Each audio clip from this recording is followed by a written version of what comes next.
নমস্কার। আজকে আমরা চিত্রকলার একটা বিশেষ দিক নিয়ে আলোচনা করব। এই চিত্রকলা ইসলামে ছবি আঁকা নিষিদ্ধ। চারিদিকে এই যে এত মূর্তি ভাঙা হচ্ছে, এই মূর্তি ভাঙা আমাদের দুর্ভাগ্য যে পশ্চিম বাংলায় বসে, এটা কিন্তু পশ্চিম বাংলাদেশ নয়, এটা পশ্চিমবঙ্গ।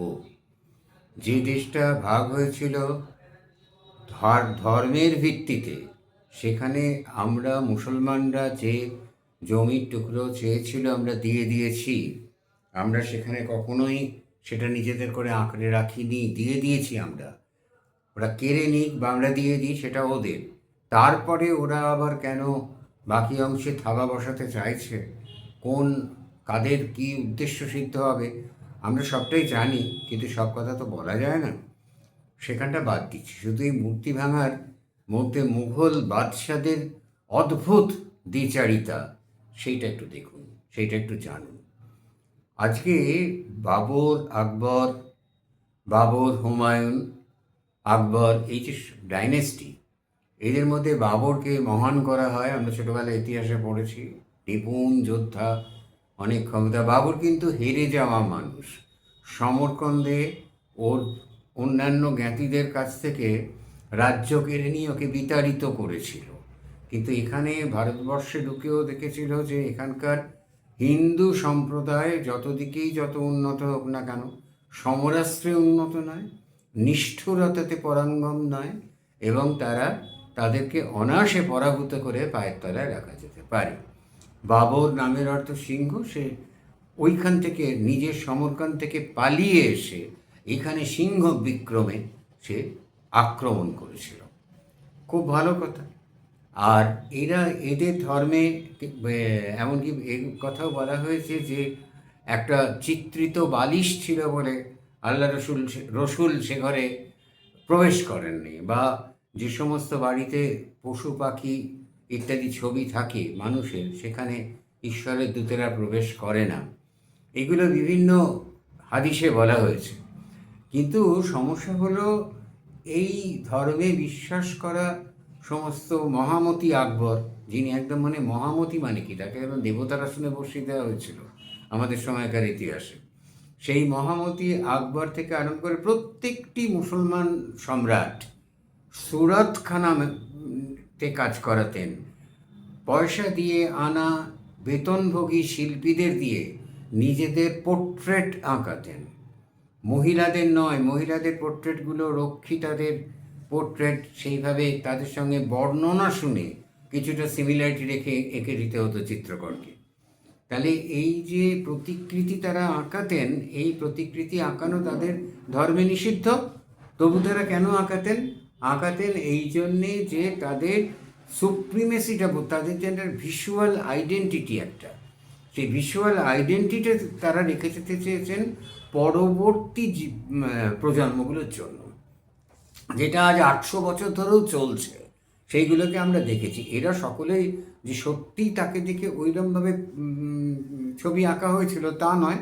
চেহারা খারাপ হলে তাকে চেহারা খারাপ দেখানোর ক্ষমতা চিত্রকরের ছিল না, তাহলে হাতির পায়ের তলায় যেতে হতো। এই যে মোরাক্কা বা রোজনামচা, এই যেগুলোতে করলেন, এখানে জাহাঙ্গীর হিন্দুদের ইতিহাস স্মৃতি শূন্য, তাদের ইতিহাস স্মৃতি নেই। তারা ট্র্যাডিশনাল ব্যাপারটা রেখে যেতে চায়নি, কোনোদিন চায়নি। এটা খুব গুণের কথা নয়। তো এই যে জাহাঙ্গীর, ইনি প্রথম পশু পাখি ইত্যাদি ছবি আঁকিয়ে একটা পশু পাখির সিমিলারিটি দিয়ে, তখন তো ক্যামেরা ছিল না, করে একটা চেষ্টা করেছিলেন। কিন্তু সেটা জাহাঙ্গীর সেই জন্য সাধুবাদ নিশ্চয়ই পাবেন। কিন্তু এরা যে সমস্ত ছবি আঁকালেন, সেই ছবির মধ্যে অনেক ছবি আবার কাল্পনিক। সিংহ শিকার, সত্যি সত্যি সিংহ শিকার হয়েছিল বলে জানা যায় না, বা উন্মুক্ত তরোয়ালাতে বন্য হস্তির দিকে তেড়ে যাওয়া, এটাও হয়েছিল বলে জানা যায় না।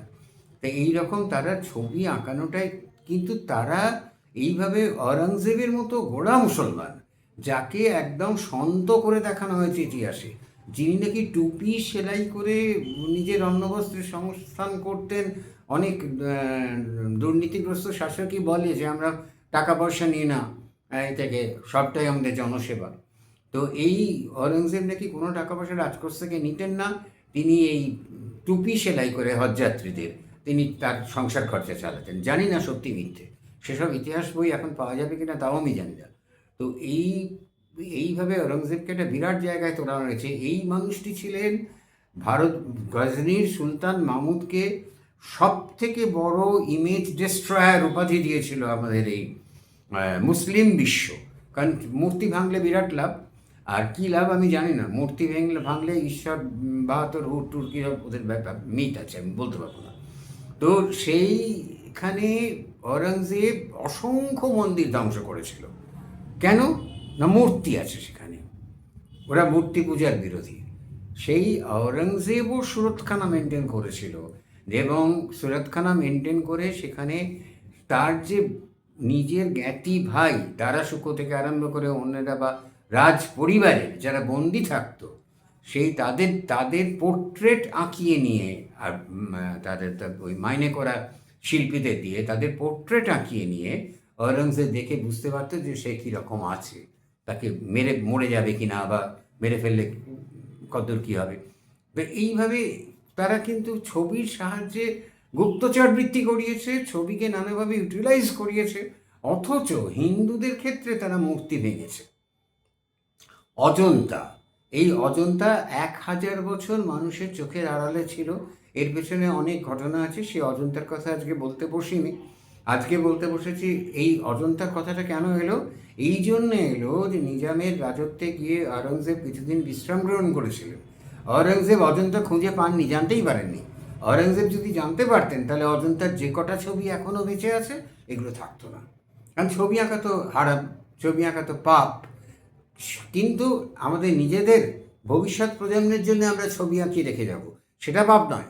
এই কথা কিন্তু ইতিহাস বলেনি। এই কথা ইতিহাস কোনোদিন বলেনি। ইতিহাস সগর্বে বলেছে যে গজনি সুলতান মাহমুদ এই মন্দির সোমনাথ 17 বার ধ্বংস হয়েছিল। কি গর্বের কথা! হিন্দু আটকাতে পারেনি, 17 বার ধ্বংস হয়েছিল, আবার 17 বার গড়ে উঠেছিল। কাশী বিশ্বনাথ কালাপাহাড় ভেঙেছিল, অহল্যাবাই আবার তৈরি করে দেন। এইরকম সমস্ত কথা বলে বলে একটা আত্মশ্লাঘা দেখানো হয়েছিল।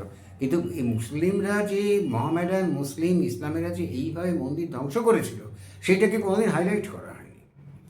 মসজিদ একটা লাইন, মন্দির ভেঙে মসজিদ তৈরি করেন, সেই ভাঙার জন্য যে কত প্রাণ গিয়েছিল সেটা বলা হয়নি। অথচ সেই মুসলমান রাজাই, সেই বাদশাই ফিরে এসে আবার ছবি আঁকাচ্ছেন নিজের রক্ষিতাদের, ছবি আঁকাচ্ছেন নিজের দাবা খেলার, মেয়েদের গুটি করে দাবা খেলা হচ্ছে, পাশা খেলা হচ্ছে। তাহলে এই অদ্ভুত দ্বিচারিতা আমরা দেখেছি আমাদের মুসলিম শাসনের সময়। কিন্তু তাদেরকে কোনো অজানা কারণে ইতিহাসকারেরা একেবারে একটা বিশাল জায়গায় তুলে নিয়ে গেছেন। কেন আমি জানি না।